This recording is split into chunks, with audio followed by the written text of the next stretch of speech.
I find this stuff on here. I'm not. Is this it? Up there, just click right on the top. So where you go is you go to the arrow next to City Council. You go ahead tap, and then you go here. Oh. And there you go. Okay. All right. Thank you very much. Family's about to mine. Okay.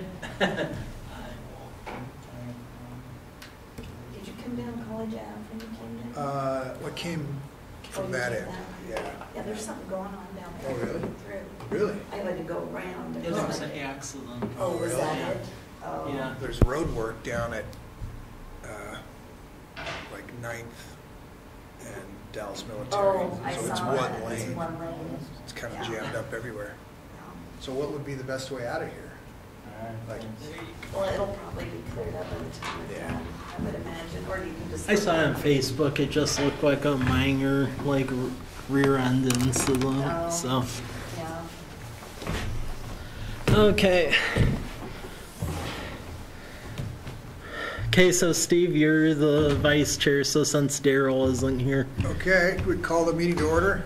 Is that how I do this? yeah. Do you want your hand Oh, there it Yeah, is. there actually is a gavel if you Yeah. want. Okay. Oh, there we go. Hey, this computer croaked. Is there a password to get in here, or I can go guest? There we go. The password's on the bottom. Oh, sorry. Oh, okay. I'm in. I think. We'll see. Otherwise, I can look up there. Yeah. Well, yeah, I can run. There's the agenda for you. Yeah. Consent agenda, approve agenda. Yep. Is that today's agenda? Yeah, approve agenda Yeah. for today and then the minutes of the Okay. last meeting, which was attached. So does somebody I have would to? move to approve the agenda as presented. Second? Okay. All those in favor? Aye. Aye. Okay. Okay, we're good. Okay. So next I'll go to the housekeeping events here. Just to let everyone know, so the ASWWU block party, that's what was authorized the last time. That's May 20th from 4 to 7 p.m. I just talked with Tim Kasaka. I actually did get in touch with him, so I have a meeting with him scheduled next week and all of them, because I'm making sure that they're going to improve communication with everyone and, you know, get it going, so. Yeah, so they were aware. And Yeah, they're just on spring break and, yeah, they're college students, so. Yeah, they're still learning. Yep. So I'll have a meeting with them next week, but we decided we're going to dedicate our resources solely to the block party because the Memorial Day parade idea, the problem we're hitting is that a lot of folks apparently are heading out of the valley for Memorial Day, and a bunch of people who initially signed up for the parade pulled out of the parade saying that they didn't realize it was right on Memorial Day. So it seems like there's like no one around, so there would have been a high likelihood it would have just been police and fire and maybe one or two more people, and that's it, and that's not worth it at that point. Not only that, because Memorial Day's a holiday, I looked in our union contract, and if we actually pulled the police officers to work Memorial Day, ones who weren't scheduled, we would end up paying about triple pay for those not scheduled. So when we added that up, plus people who aren't around, it just didn't pencil. So instead, we're going to dedicate the resources to the block party to make that better. So we're going to have meetings on that next week. And then the farmers market, that is starting up. That'll be May 31st to September 27th, and people keep signing up for that, so that's good. We just made the hire of the farmers market coordinator, Teresa Wilcox. She has quite a bit of experience doing farm-to-table activities at the city of Walla Walla, working with restaurants over there, and then in the education sector. And then she also worked on like a health camp in Nicaragua. She just came back from there. So she's very excited about this. So she's actually starting next week. So she'll be the main contact for the farmers market, and then we will be working with her on just general events that go on throughout the summer. And then Independence Day, that is going to be Sunday, July 1st from 6 to 10 p.m. And we've been given some food trucks who are interested in that. Maple Counter will actually have a food truck over here for that. And we're trying to get others involved on that. Bringing the waffle truck, or is it a different one? No, the waffle truck. And then we're... Food truck night tonight, recruit. There you go. I actually have sent some people who are doing just that, so that's happening. And then we're also looking at moving the parade we would have done for Memorial Day to prior to the fireworks, so maybe doing a late PM parade on the Independence Day. That works because July 1st isn't Independence Day, so we wouldn't be hitting the same overtime issue we would have hit on Memorial Day, so... I like that idea. Yeah. Yeah, it's a Sunday. Yeah, that's right. And that makes it so that they're not so close together. Yep. Yeah. And then another thing we're going to be doing, luckily because we got a grant from Pacific Power Foundation, but we got a grant to do like an outdoor movie theater. That's like a blow-up movie screen, and then you're able to show movies outside. So when we get the check for that, we're actually going to start doing like a movies in the park thing throughout the summer at the parks. Nice. Cool. So like Kiwanis Park? Yeah, Kiwanis Park and Lions Park will probably rotate it between the parks. So, Great idea. yep. So as soon as we get that, we'll put in the order for it, and we will get that going this summer as well. Yep. Yeah, so a lot of good stuff is going on. Next housekeeping is that whole model business license ordinance. I went over that the last time.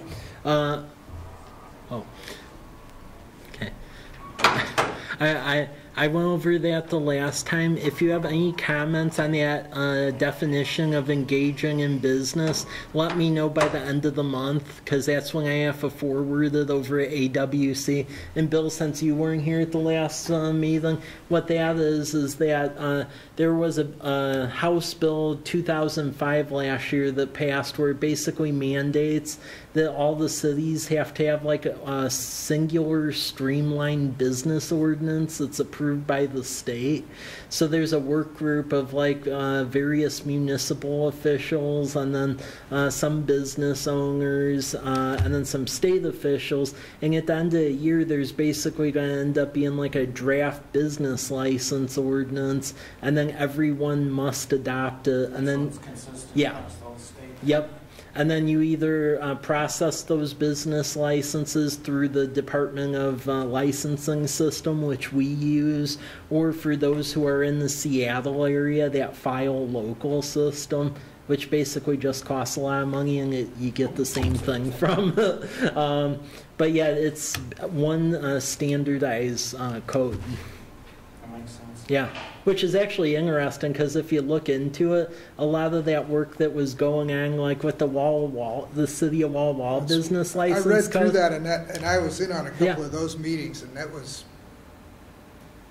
yeah. Yeah, so basically, my interpretation of that is all that work they did, they're basically going to have to go through all of it again, Right. because what they passed last year doesn't jive with what's being put together now.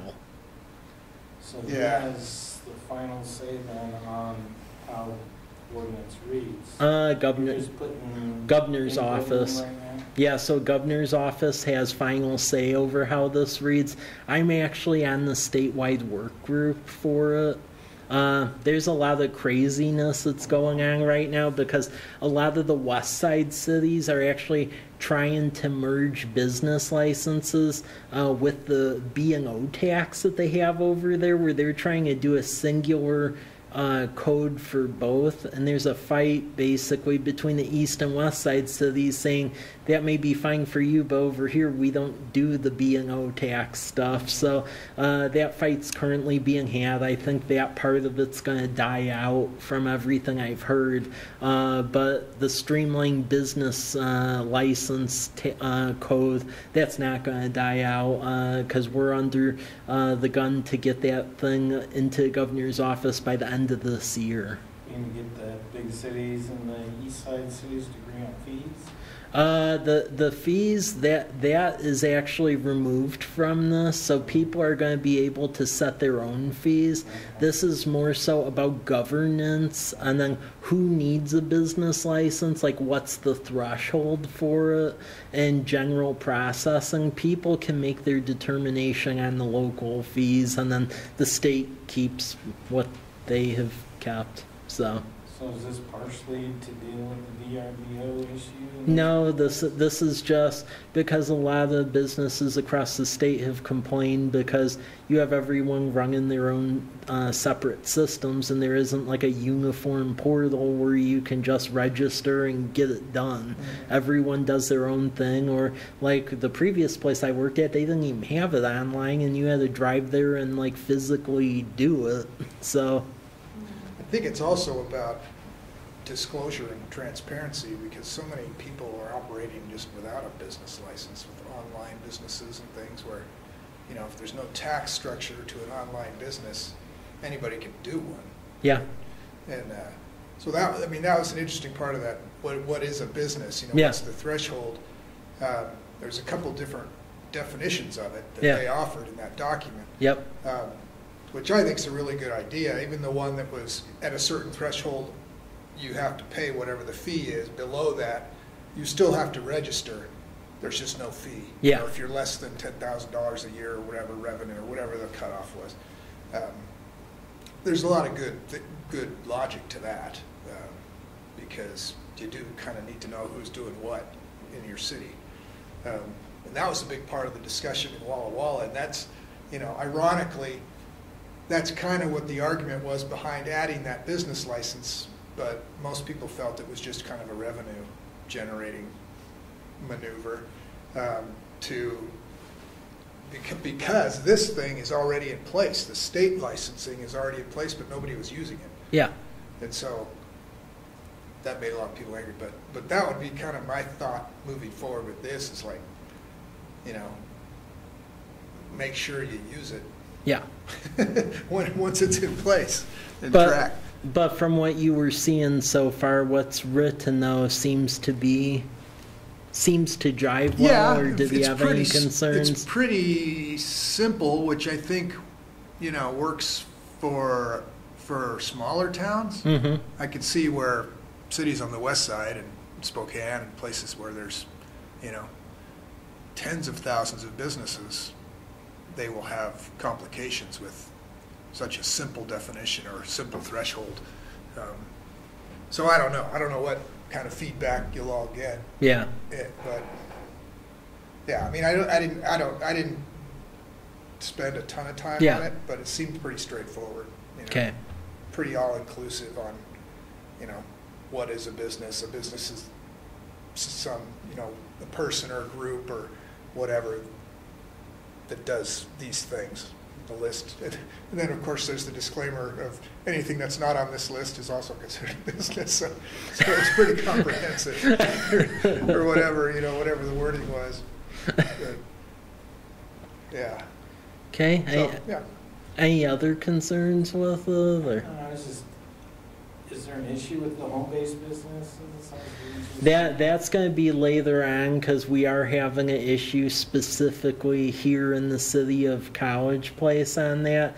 That's a little bit separate though, because it's really going to be governance, like from the land use standpoint, just because we're having stuff that goes beyond what would be like your classical home-based business in a residential area. We're starting to have ones where it's almost like running fleets of taxi vehicles or like heavy equipment in a residential area. And then we tried to run it through our district court, and basically what ended up happening is our case got thrown out because it was, well, what's the criteria? Our current home occupation code's just like, oh, it won't detrimentally affect the community. Well, how?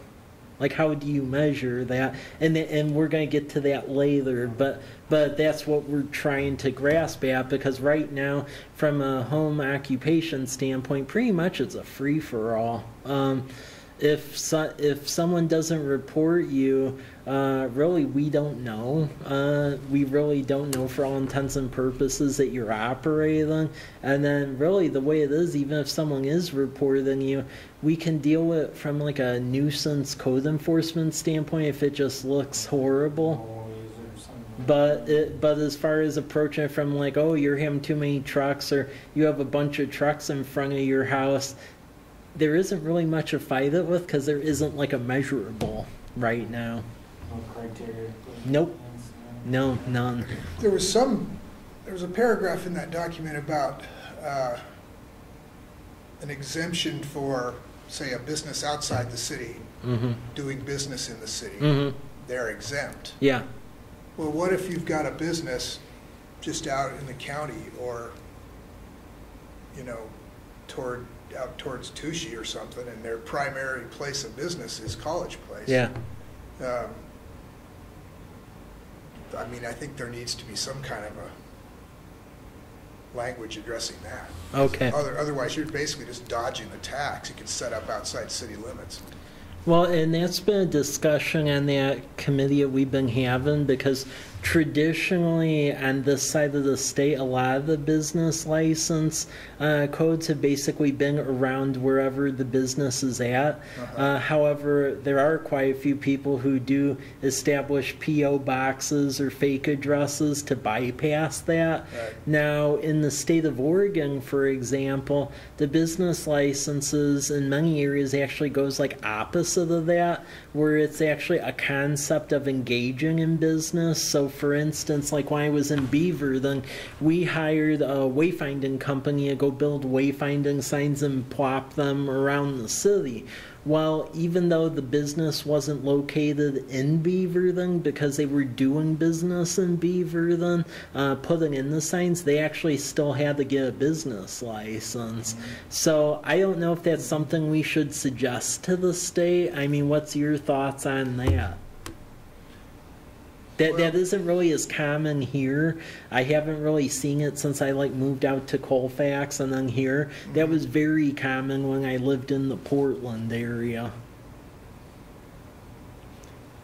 Yeah, if it's a statewide, so if this is a statewide license ordinance. Yeah.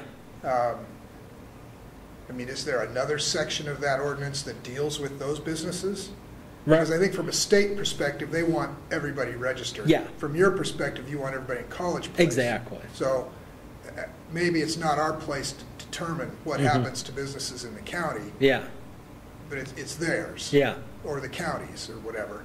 But just, I mean, my thinking would be as long as everybody is looped into this thing in some fashion.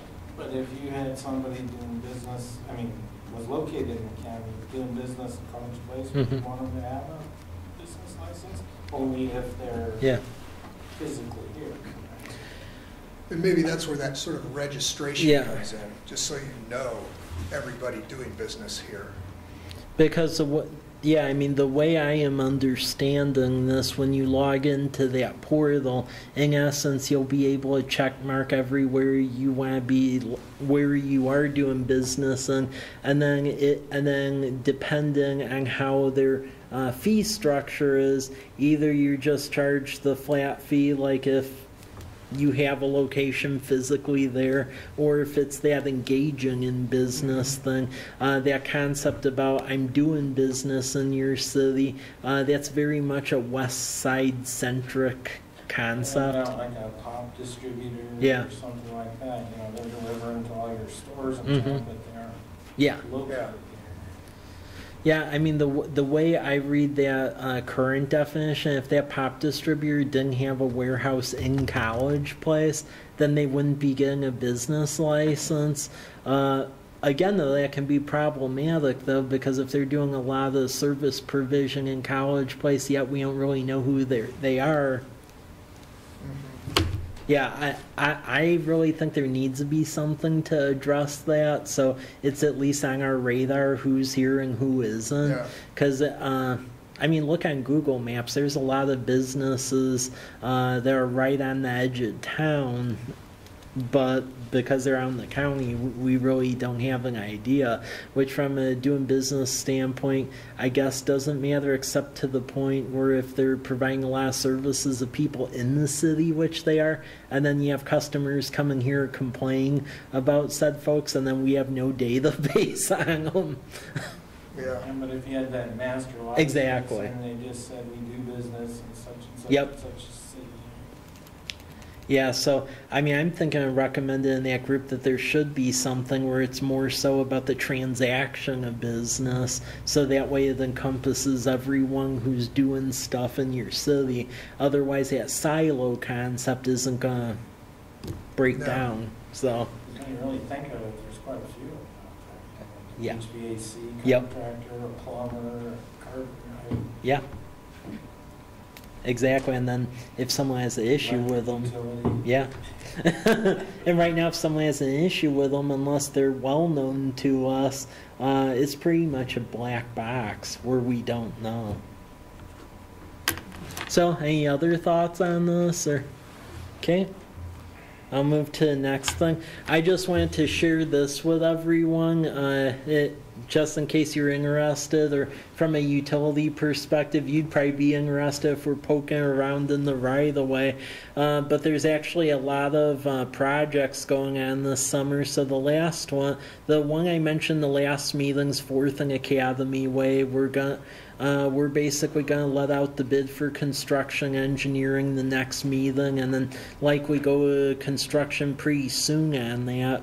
We're going to be doing work on a number of residential streets. So chip seal is like what you see on Birch Street between like 6th and 10th, where it looks like a little gravelly. It helps preserve the road so it doesn't break apart more. So we'll be doing a bunch of chip seal projects. So Ash between 4th and C, A Street from College of Cedar, B from College of Ruby, 2nd from Davis to Academy, and then 3rd from Davis to Academy.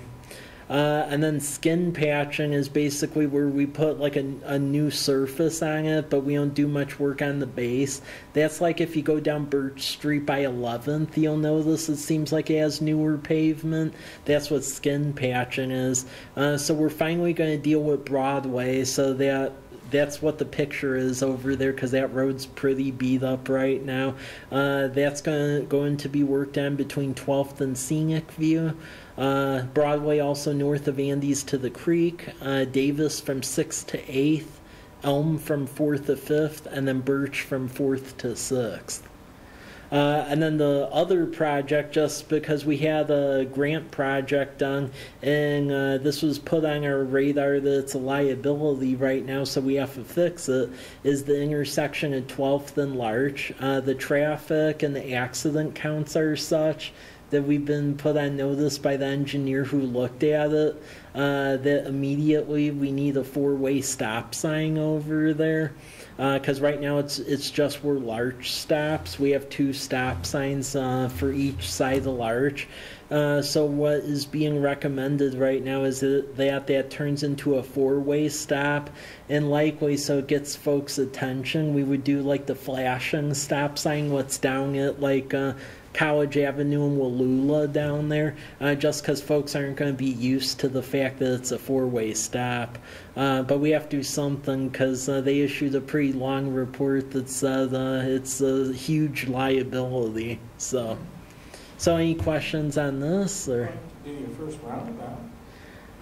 Actually, long term, that's actually what they recommended for that intersection. For 12th and Larch, they recommended a concept of what's called a compact roundabout, where it would actually fit in the right-of-way over there. However, they said the traffic counts don't justify that until a little bit after 2023. The big problem with doing the compact roundabout over there is that we would have to move an entire utility vault over there, and there's all sorts of, you name it, under that street, so it would turn into a major project. The long-term maintenance cost would actually be a lot less doing that than even the flashing four-way stop, but there's just a lot of construction costs to make that happen. Plus, folks have the whole roundabout concept seems to have not caught like where everyone's used to it yet, and it becomes a little problematic. Like those roundabouts at Myra Road, I think, show. So any concerns about that? Because that four-way stop, we're probably going to end up putting that up, I would expect, in the next 2 months. And then we'll be doing informational videos, so that way when all the students come back from the summer, they know that it's a four-way stop and to stop. So. And you're going to keep those flashing lights up for a while? Well, I think we're not only are we going to do flashing lights on all 4 of the stop signs, but I think we're going to try to put some sort of like pole up over the intersection where we have like a flashing light on the top, because we have significant concern because that intersection hasn't been dealt with. It's going to take a lot for people to realize they need to stop on 12th. So yeah, that's what's going on there. So, as far as business recruitment, retention, and expansion, there's quite a bit of stuff going on there. I didn't do put in records for that just because a lot of it is semi-proprietary, but we do have a pretty big grocer that's looking at that McKiernan and Christensen development, and they're finalizing a deal on that. And then the other one that's looking in our neck of the woods too is Panera Bread, so we're actively looking to try to get them in as well. And then down over behind Del Taco, the hotel discussion is definitely ongoing. I think we'll end up with something down there. So there's actually quite a bit of activity going on, which is good. Wendy's is also looking, so we're trying to get them.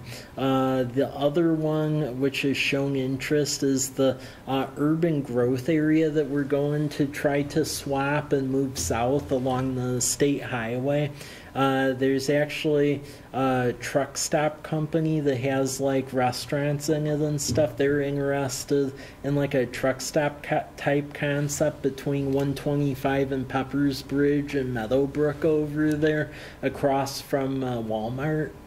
Nice. So we're working with them on that. And then there's also a gas station provider that's looking to locate in the outlet of Walmart. So the part of the parking lot that never has anyone in it, turn that into like a 24/7 gas station. So we'll see what happens with that. And then Daryl, he just closed a deal over at Govinda's over here, where that is slated to become a Mexican restaurant and cantina. Nice. Oh, good. I saw that it was sold. Yep. So, yeah. Yeah, so something will actually be going in there.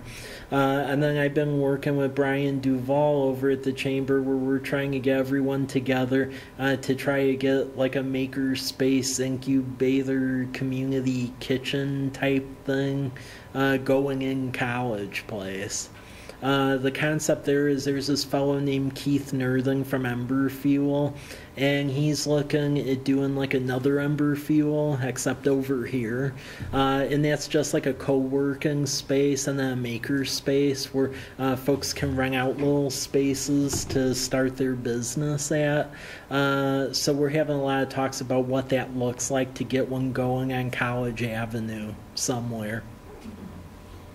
Do you have anything to add on that, Steve? Or? No. Yeah. Yeah. Other than Keith's place in Walla Walla has been very successful Yep. for fuel. It's right downtown. You guys are probably familiar. No. But it's a essentially a workspace where you can rent space by the day or the week or the month or the hour. Where's that located? It's right above essentially Starbucks downtown, First and Main, right next door. It's up there with, there's several offices in there. But yeah, he's got, you know, a dozen workstations and a little conference room and some relaxed space and a little half kitchen. And you can use it all day. There's several people who generally it's their office. So, but yeah, I haven't been part of those discussions, but I knew they were ongoing. Yeah. So yeah, that's moving along. So the kitchen? Yeah. Yeah. Yeah, because the concern is that we had a lot of folks who wanted to participate in the farmers market, but the whole issue with the Department of Health being pretty strict about if you have a certified kitchen and the fact that they would check it out and stuff, it caused an issue where a lot of folks ended up backing out at the last minute, because even though they were notified that we were having a farmer's market, there was a lot of mixed messaging that was going on between Department of Health and vendors, and it caused an issue. You talked to Jenny about her kitchen up there, Dave? Yeah. Yep. Yeah, I mean, the idea is to do something like that, except where it would also have like a co-working space attached to it. So, and I mean, there's some other stuff that could be mixed with, because one of the things council's going to be grappling with is whether or not next year we put out a ballot measure about the whole library issue here, because that's been a hot topic, and we're looking to bring some sort of closure to that, either yes or no, and move on, because the community is split right down the middle on that. You can't really tell one way or another, because the folks who showed up at the open house for a comp plan said no, but then all the surveys that were turned in said yes. So I can't really make heads or tails out of it. It really seems to be a generational thing almost, as far as whether or not you want a library or not. Because it seemed like middle-aged folks didn't really want it, but then it seemed like the senior citizen population and then college-age folks and then younger families were all for it. So I can't really tell you which way that one will go. It's just that next year our property taxes go down significantly because of the McCleary decision. So in 2019, the property taxes will go down $1.50 per thousand valuation. So there's a potential. Yeah, so it went up 82 cents this year, and then next year it goes down $1.50.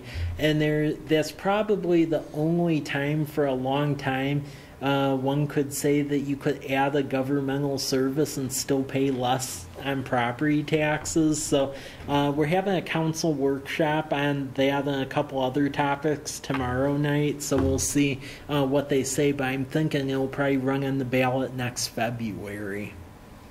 Yeah. And then the other thing that's coming up next month is the International Council of Shopping Center convention in Las Vegas, and that's where you go to get on the radar of all the chain stores and restaurants and hotels. So I'm just curious, what does everyone think as far as the top things we're looking at this year, especially taking into mind the town center's opening and stuff that could jive with that? Is there any thoughts to what we should be putting our attention on as far as recruitment, retail, restaurant, and hotel-wise? Because all the major players are there. But it's also like a 70,000 square foot facility, so you have to prioritize what you hit. Because last year, every day I have a Fitbit, and I was averaging 35,000 steps.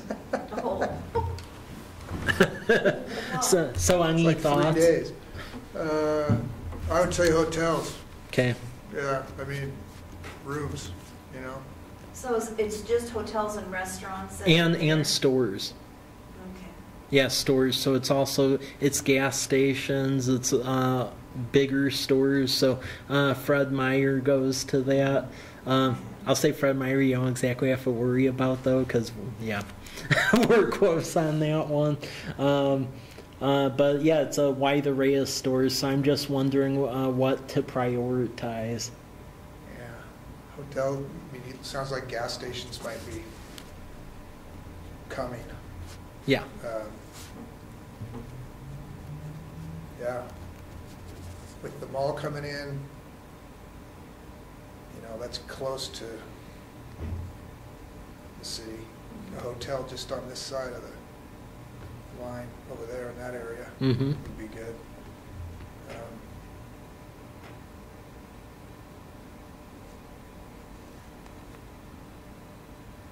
Yeah, I think if I had to list it, I'd say, yeah. Okay. I was just wondering if there were specific ones that you've noticed that, specific ones? yeah, Oh, that there was specifics. like a gap with. Hmm. Yeah. Like in your experience living here, where you think it would do pretty good, because everyone's there, so I'm just wondering what to put more attention Yeah. on. We got most of them covered. We don't have any Hiltons, do we? Hampton's a Hilton property. Hampton's a Hilton Hampton property. is a Hilton Yeah. property. Yeah, because I mean the ones that we're making runs for hotel wise is there's this new chain of hotels called like Candlewood, and it's out of the Midwest, but they're expanding rapidly. So I'm meeting with them. Choice Hotels is interested. That's Comfort Sleeping. They have other brands in there. So I'm meeting with them. And then there's a concept that the Holiday Inn has now called Wood Spring. One of those just got built in Richland. So we're going to pursue that. I was just curious more so from like the store standpoint and restaurant wise. Well, I keep hearing the need for, family friendly. Okay. I mean, Walla Walla, it seems to have kind of stratified a little bit from expensive, targeting tourists, or maybe not intentionally, but that has been the result. And then a huge gap down to Applebee's. Yeah. Something in the middle, I don't know what that would be. So but- you're thinking like Olive Garden? Olive Garden, yeah.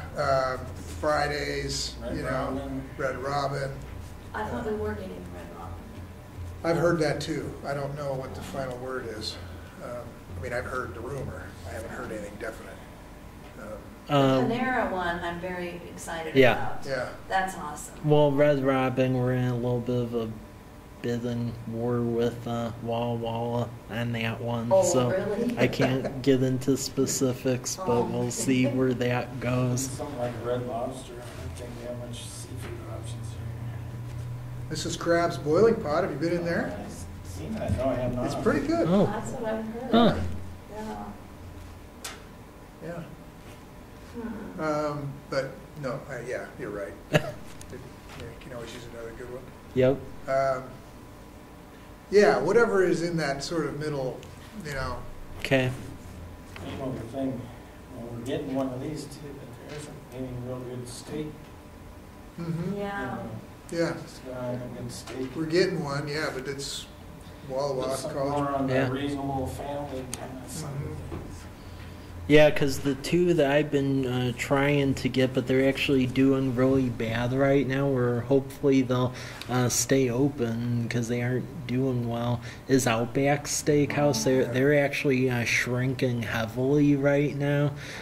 Yeah, they're closing several of them, so that's too we'll be bad. lucky if we keep the Tri-Cities one. Oh. And then the other one that I know that I've gotten a lot of input for, but for the most part they've gone out, is Old Country Buffet, because they just went through their third bankruptcy, and yeah, Old Country Buffet went through several bankruptcies, and they went from having a couple hundred locations across the United States, where now there's only like 20 left. Wow. Oh, my goodness. The Happened weird thing is, fast. there's only 3 of them in Washington, and 2 of them are in Kennewick. So. What's that one Yeah. in Tri-Cities that's in the mall's parking lot? It's a steak place. It's a chain?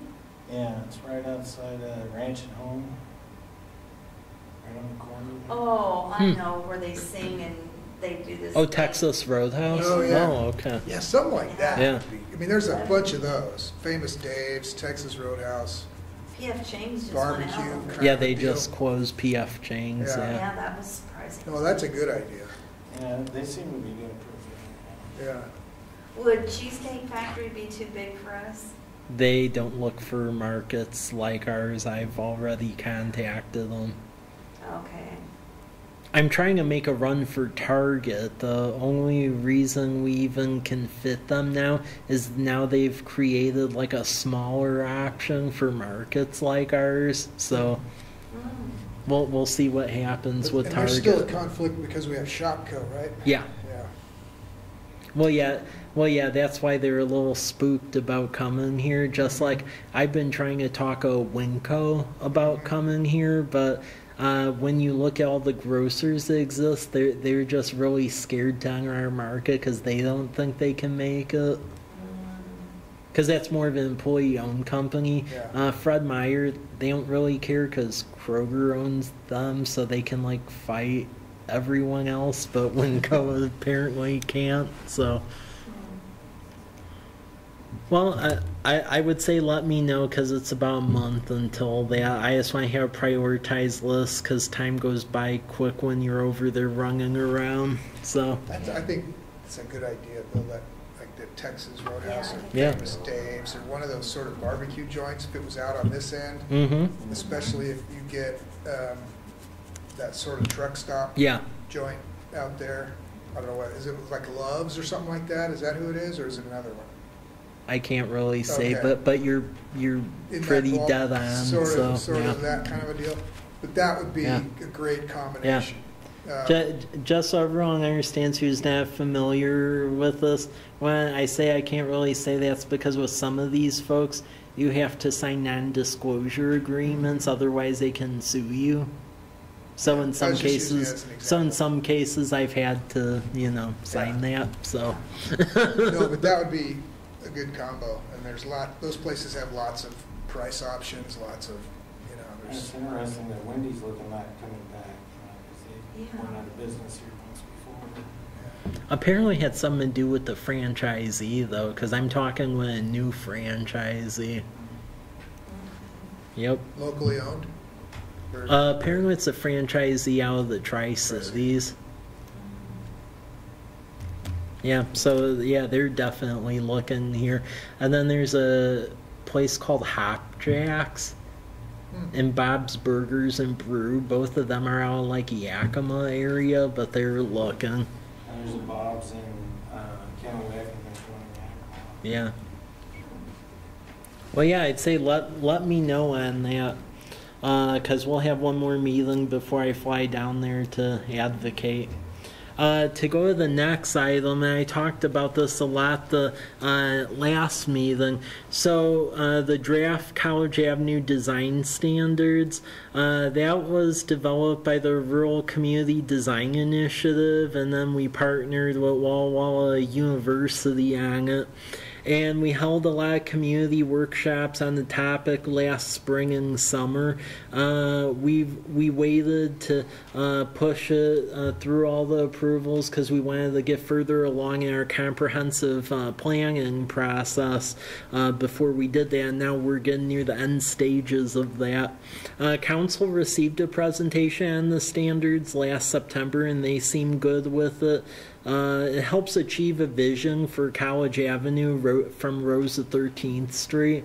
And it's really about setting a menu of possibilities. So what we would like to envision for the corridor, which is like a walkable downtown, where the storefronts are up front along the roadway. And if you have parking, put that in back of the store or do something like that. What's in this document wouldn't be used to essentially go after existing businesses. It's just as stuff is redeveloped, it encourages stuff to have a similar look to it, so we don't get like a lot of auto-oriented development. So that way it keeps establishing that downtown feel. So what I was hoping is if this body has any edits or comments, let me know, but I was really hoping to get a recommendation for this. That way it could start to work its way through planning commission and then ultimately city council. I thought it looked great. I didn't have any issues with it. I didn't either. I'm good with it. Okay, So we need a motion. I would like to request a vote. I'm moved to move forward with design initiative, is that what we? Yeah, the design standards. Design Yeah. standards. Yep. Second? Okay, I'm- okay, and then, okay, all those in favor? Aye. Okay, against? Okay, ayes have it, thank you.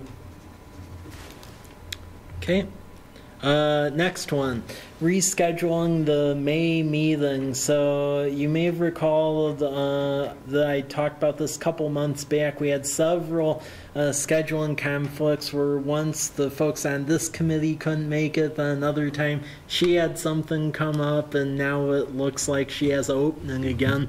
But on May 14th, Val Gregory would be able to come down here and talk about everything that was done in Colfax to get that Main Street group going and to really get that Main Street going. That deviates from our normal meeting day, which would be a week earlier. But I was hoping to get a motion and second for changing the date to May 14th. Actually check my calendar before I do.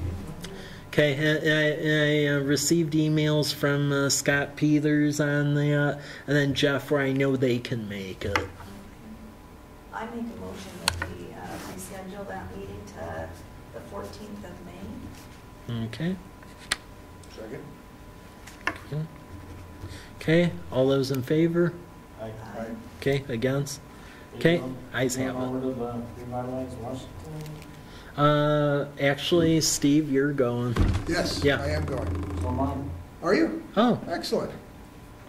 yeah, so we actually have two folks from College Place going. So Steve, you're going, and then from the Historic Preservation Commission, Stanley Green, he's going as well. So he'll be there.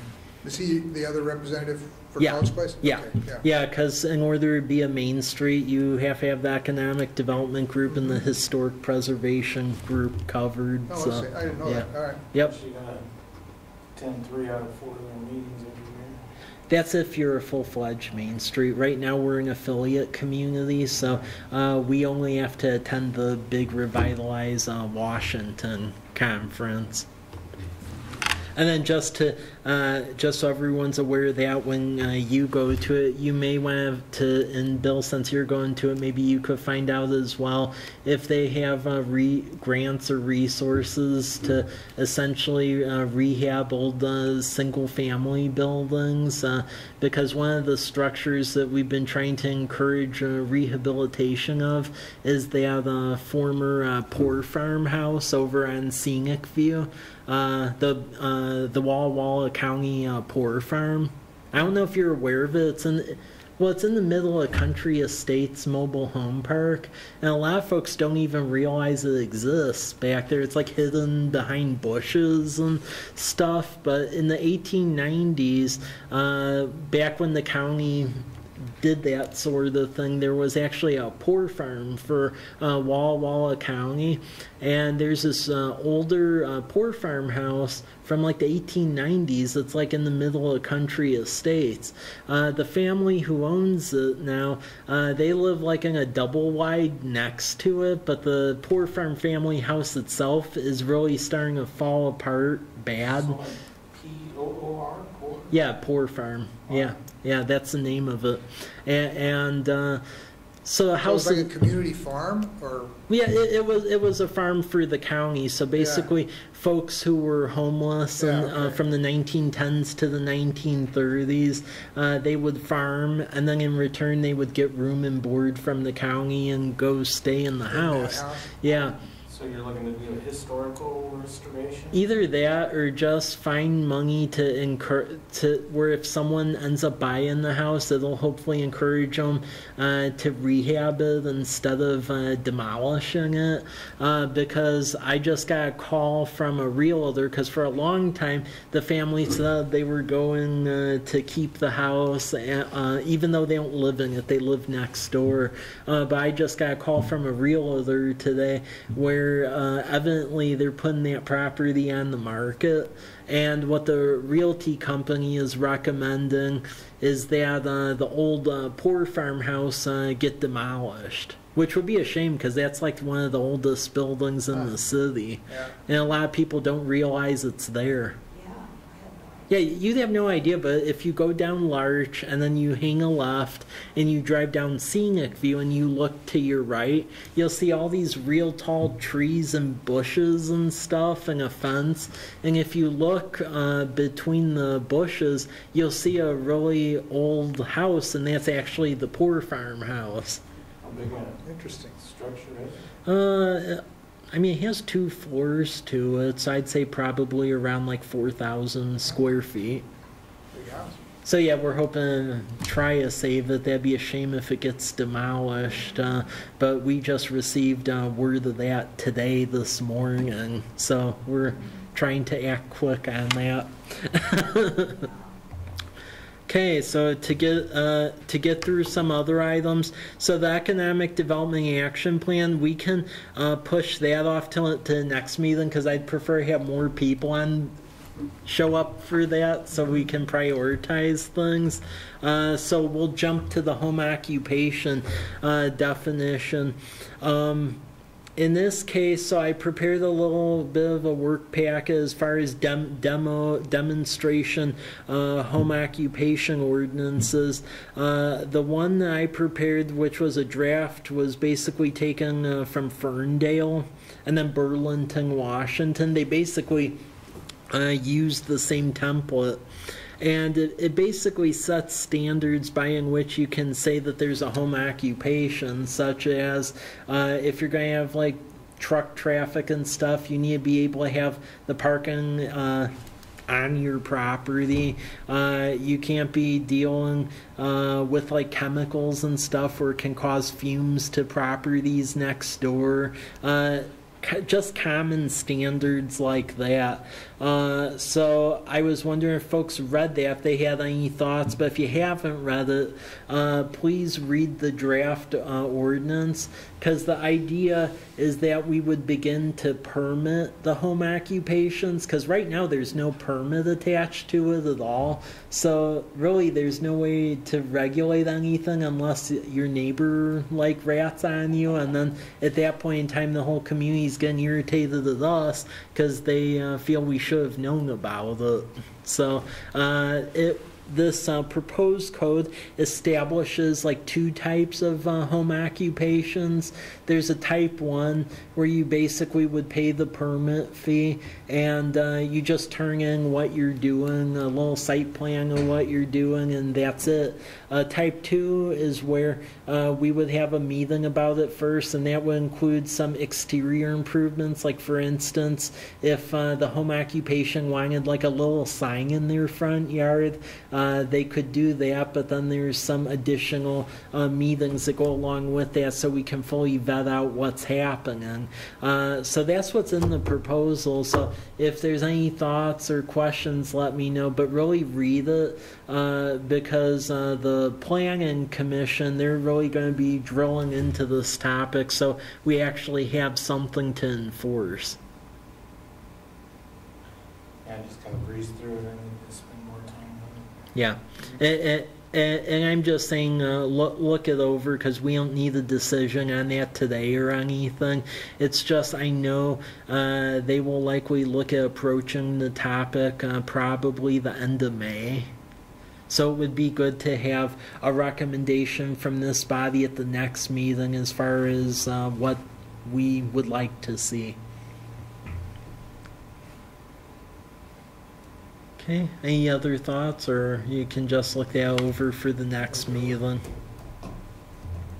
Okay, Well, that is really all I had for today. So the next meeting will be that Monday, May 14th. And the key items for the next meeting is the presentation from Val, and then really drilling down into the home occupation definition, so that can be handed over to the Planning Commission for deliberation, and then getting any last minute items for the community events going, because that block party will be like a week after we meet in May. And then any ideas as far as retail and restaurants we should try to go after extensively when I go over Las Vegas for ICSC.